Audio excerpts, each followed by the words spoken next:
Hola, hola, buenas noches. Bienvenidos al programa. Yo soy Jaime Bailey, estamos saliendo en directo desde Miami para todo el mundo. Ha venido esta noche una gran estrella de la televisión en español.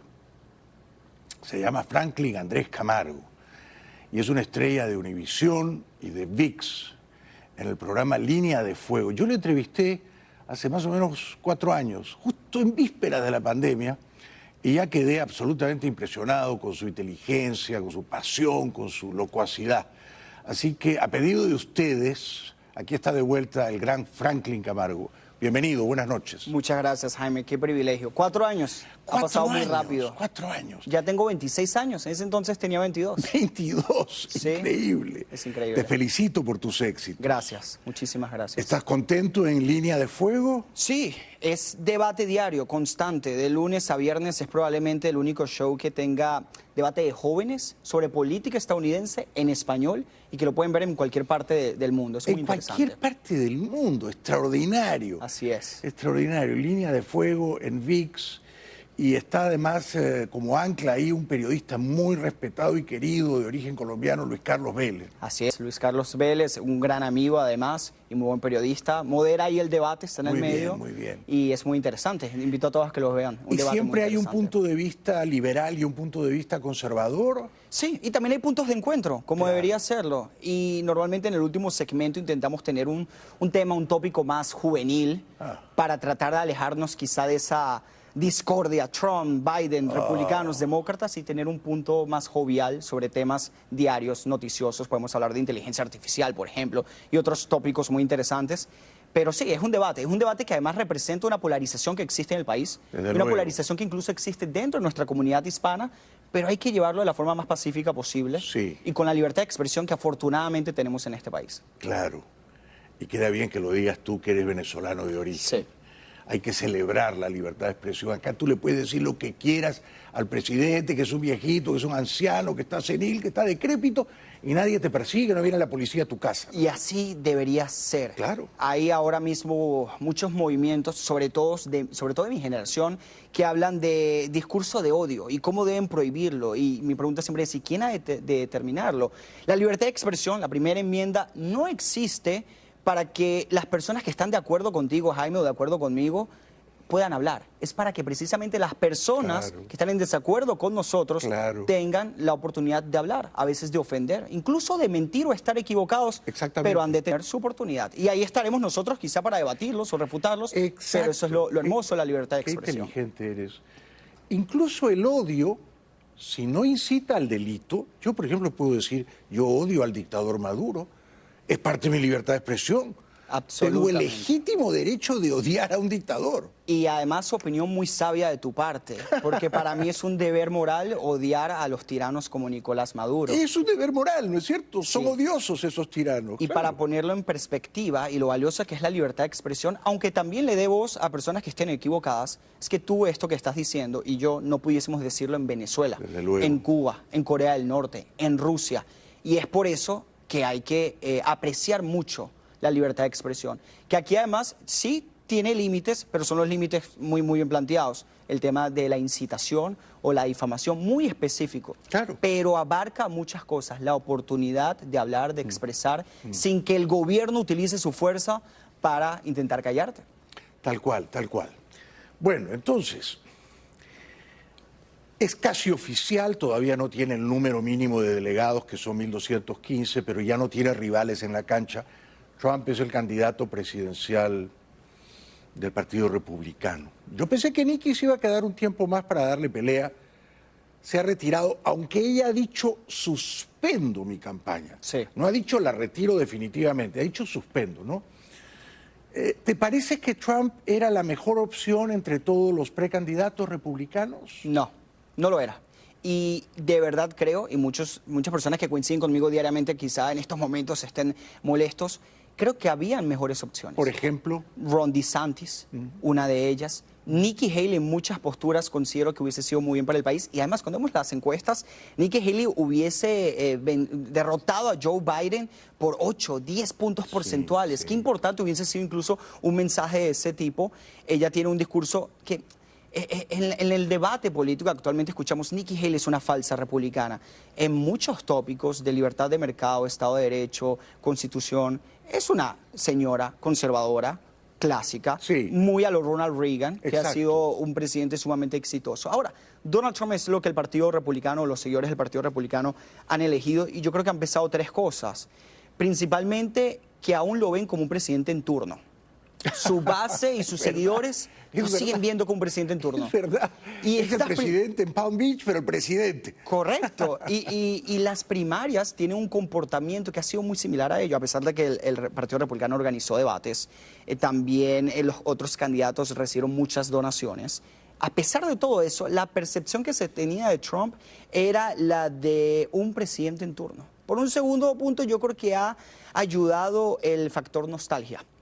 El republicano, el que espera recortes de impuestos, fronteras más seguras, Sí. política exterior dura con Venezuela, Cuba y Nicaragua. Ese republicano, y hablo también de la población Sí. hispana republicana, ese factor nostalgia lo extraña. Sí. Obvio, un país con muchos problemas y quiere retornar a eso. Y yo creo que Dijiste esos son- tres. Sí.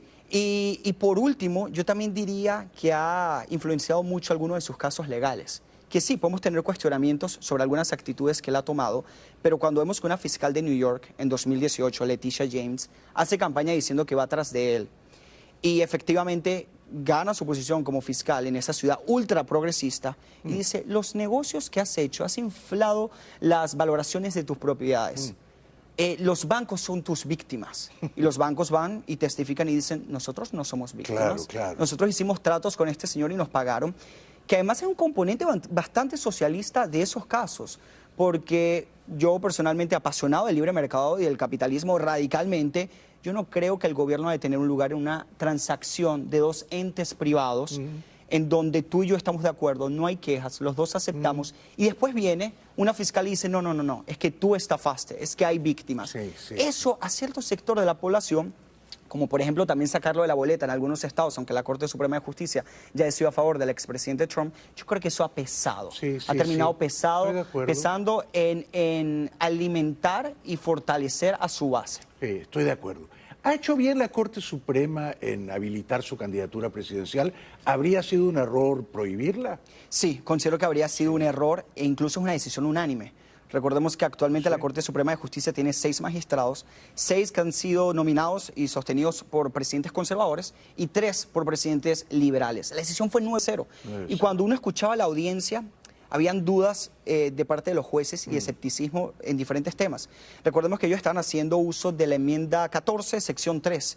Decían, lo del 6 de enero fue una insurrección y dado que fue una insurrección, él no se le puede permitir mantener algún cargo público. Correcto. Eso viene de posterior a la guerra civil, donde no querían quienes habían apoyado el lado confederado que pudiesen mantener algún tipo de cargo público. Esa era la intención y han utilizado esa maniobra jurídica Sí. para ir contra de Trump. Las dudas, la sección 3 no menciona al presidente explícitamente.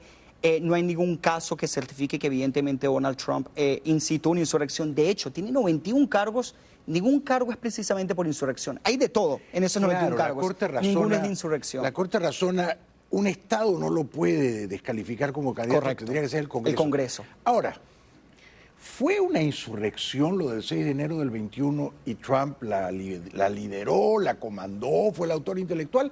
¿O es mucho decir, en tu opinión? De acuerdo a las pruebas que hoy tenemos y los testimonios previos al 6 de enero, durante el 6 de enero, incluso declaraciones de personas de su administración, como por ejemplo de Bolton, quien actualmente es un enemigo público de su Sí. administración y ha escrito libros donde habla muy mal Sí, de Donald sí. Trump, yo creo que fue una protesta caótica, terrible y repudiable, y yo lo repudio completamente. Pero la insurrección y la incitación son dos términos que incluso han tenido decisiones en la Corte Suprema de Justicia Claro. y tienen que ser muy explícitos. Además, la insurrección se entiende como una tentativa violenta para derribar al gobierno, ¿no es cierto? Correcto. Y el gobierno no quería ser derribado porque Trump era el Era gobierno. él mismo. Sí. Lo que querían era impedir la proclamación de Biden. Muy interesante todo lo que has dicho. Pregunta, ¿qué cosas favorables veías en DeSantis que no tiene Trump? ¿Por qué tú crees que DeSantis era un mejor precandidato? Primero porque creo que en una elección general tenía más posibilidades de ganar. Y yo sí simplemente me inclino mucho más al Partido Republicano que al Partido Demócrata. En un segundo punto, DeSantis es una persona de menos palabras y más acción. Yo tengo muchas críticas para Donald Trump y está bien hacerlas. En términos económicos ha sido proteccionista en el pasado. Durante la pandemia envió cheques de estímulo, aunque después se arrepintió y quiera decir lo contrario, es la realidad, sí lo hizo en cierto grado. Ron DeSantis me parece que llevó la pandemia en términos objetivos bastante positivos, Sí. dándole la libertad a las personas de decidir cuidarse si querían cuidarse, pero también de mantener la actividad económica. ¿Por qué naufragó su candidatura? Yo ¿Qué creo que- errores cometió? Creo que el lanzamiento fue terrible, no sé si recordarás. Lo recuerdo perfecto, Lo hizo a través con de Elon X, Musk. Twitter, con Elon Musk y se cayó la plataforma. ¡Qué terrible! Sí, ¿A y quién de- se le ocurrió eso? Y la plataforma ni siquiera pudo resistir. En Sí. ese momento su campaña salió a decir, esto es un éxito, porque ni siquiera Twitter ha podido soportar la cantidad de personas que quieren ver. Pero no, fue un fracaso. Un fracaso. Todos lo recuerdan como lo que fue un fracaso. En un segundo punto, Ron DeSantis es una persona con muy poco carisma. Tú me preguntas, Franklin, ¿a ti te interesa el carisma en un político? No, pero la mayoría de las personas sí. Sí, claro. Y en un tercer punto, bajo el esquema político actual, aunque Ronald Reagan viviera, nadie puede vencer a Donald Trump. Yo de verdad creo eso.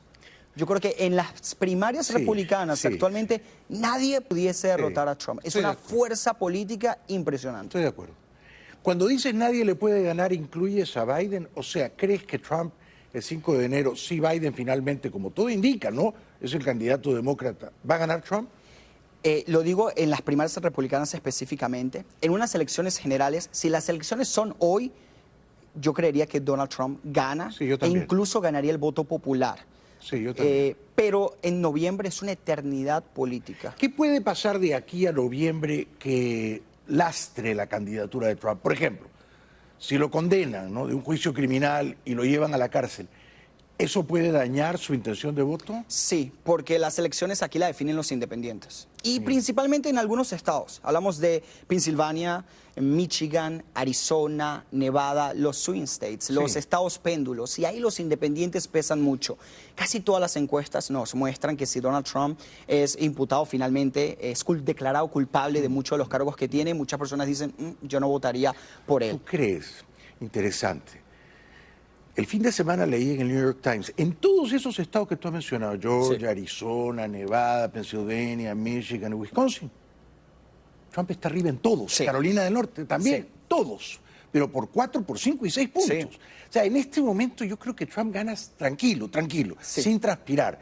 La gran pregunta es si lo llevan a la cárcel. ¿Tú crees que lo van a llevar a la cárcel? Yo tengo mis serias dudas. No, parece que es un gato. Tiene muchas vidas. Es un gato que cae parado. Y voy a poner un ejemplo, el caso de Georgia, Sí. que justamente habla de la falsificación de electores. Sí, sí. Sale la fiscal en un claro conflicto de intereses porque contrató a un amante, A su novio. a su novio, para que también estuviese junto con ella a cargo del caso. Con lo cual ya queda descalificado de origen. Queda descalificado la nueva elección de un fiscal que está por verse, pero retrasa el caso completamente. Sí. Luego tenemos también los dos casos federales de Jack Smith, que tiene relación con los documentos clasificados, uno de ellos, y el otro del 6 de enero. Ahora la Corte Suprema de Justicia está revisando si los presidentes tienen inmunidad. Yo estoy seguro que decidirá en contra de Trump, Yo pero es también. algo que toma tiempo. Pero que toma tiempo, ¿no? El caso, yo creo que el caso más grave contra Trump no es el de los documentos clasificados, sino el del 6 de enero del 21, ¿no? Ahora, entiendo que esa no es la decisión individual del juez. Correcto. Habrá un jurado. Un gran jurado. El jurado tiene que fallar por unanimidad Así es. que Trump es culpable. Si hay uno que en este momento no sabe que lo van a convocar y que es trumpista, ese va a decir, no, yo no lo encuentro culpable. Así es. Y listo, no va a la cárcel. Lo interesante de esos casos legales es que ambas partes se ponen de acuerdo en encontrar a individuos que sean completamente imparciales. Sí. Pero ¿quién puede ser imparcial con Donald Trump? Exacto. Tanto para bien como para mal, en Sí, su sí. contra o a favor. ¿Quién puede ser imparcial? Sí, A mí sí. me gustaría ver cómo sería ese proceso de elección. Cierto. Porque ¿qué persona en Estados Unidos adulta y ciudadana americana, ciudadana estadounidense, no tiene ningún tipo de conocimiento de Donald Trump? No Imposible, existe. no existe, claro. Así que pensar, por ejemplo, el caso de documentos clasificados es en Miami, Florida. Pensar que al menos en ese grupo de personas no habrá uno sesgado a su favor que pueda decir no, simplemente yo creo que es inocente. Así que yo creo que muy probablemente no veamos una resolución antes de las elecciones. ¿Verdad? Y si la vemos, probablemente sea a su favor. A su favor. Sí. Él viene con buena racha. Ahora, vamos a suponer que lo condenan. Vamos a suponer que lo llevan a la cárcel, siendo ya el candidato republicano, ¿ya? Oficialmente, ungido por la convención a mediados de junio. ¿Tú crees que él podría ganar desde la cárcel?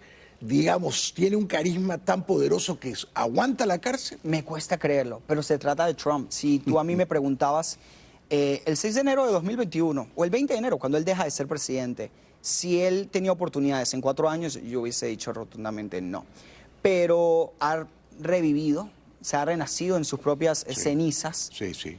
Pero también es culpa de Biden, que ha hecho un trabajo tan mal en los principales intereses de los ciudadanos estadounidenses, de los independientes, que quizá ven el 6 de enero, sí, como un evento trágico, irreprochable, una manifestación caótica, pero que al final dice, quiero gasolina más económica, quiero una inflación, una tasa inflacionaria más baja, tasas de interés más bajas para poder adquirir un domicilio.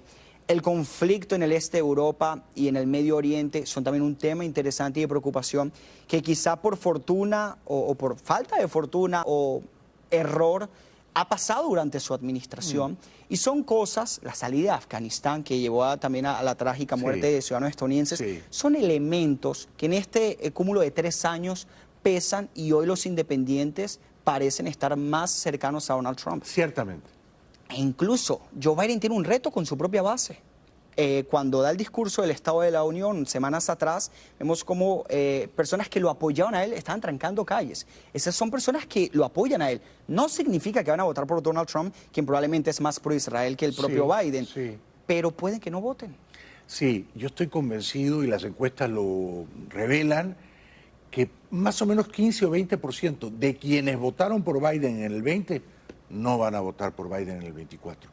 Y perder 20% de los que votaron por ti es bastante, ¿no? Sí, es muchísimo. Ahora, si tú fueras Trump, ¿te conviene que sea Biden el candidato o no? Sí, claro. Y si soy Biden, me conviene que sea Trump. Esto es una situación muy interesante, porque estamos viendo que probablemente el único candidato al que Biden pudiese ganarle es Trump.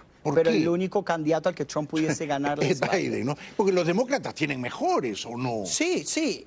Pudiésemos hablar, cuando digo mejores, es objetivamente en términos de candidato, no que a mí me guste. Claro. El gobernador de California, Newsom, es un señor joven con experiencia, que a la base progresista le gusta mucho, lo cual yo repudio completamente.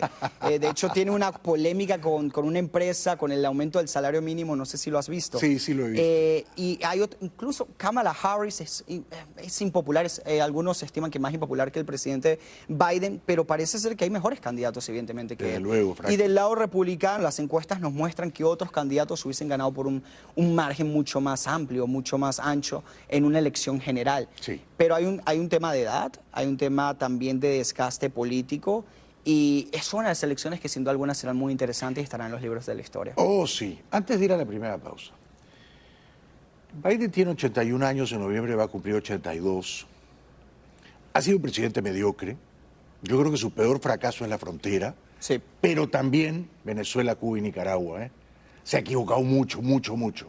Con Maduro se ha equivocado muchísimo.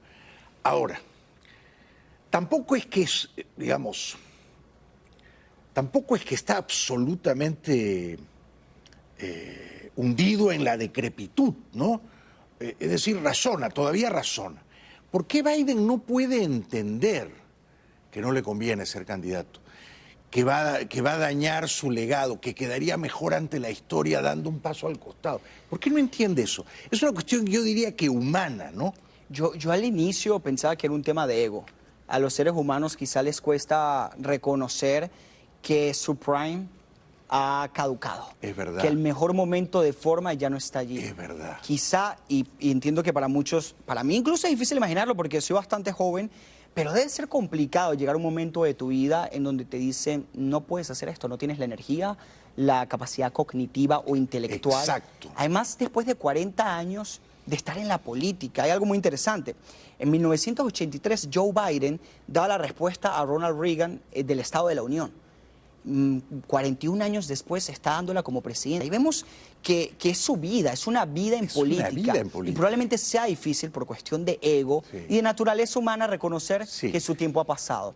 Por el otro lado, quizá pudiese ser reconocer un fracaso.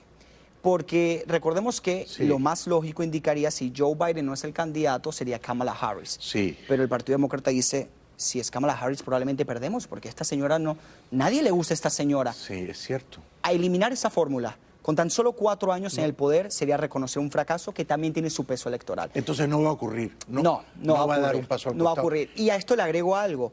El Partido Demócrata, con las alianzas progresistas, vería muy mal que una mujer afroamericana sea desplazada de esa fórmula y que busquen a otro candidato.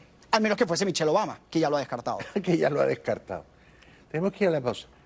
Me ha parecido una observación muy juiciosa la tuya cuando dices que el ser humano nunca acepta su decadencia, o sea, que su momento de esplendor ya pasó, ya pasó. El ser humano se aferra, mírame a mí, a la utopía de que lo mejor está por venir, pero no, lo mejor ya quedó atrás. Sigues en tu prime, Jaime. No, para nada. Una pausa y regresamos con el brillante periodista Franklin Andrés Camargo, que está todas las noches, de lunes a viernes, ¿no? Se emite a las 11. 11 horas del este de Estados Unidos. 11 horas del este, aquí en Estados Unidos, en VIX, Línea de Fuego. Un brillantísimo programa de análisis político. Ya regresamos.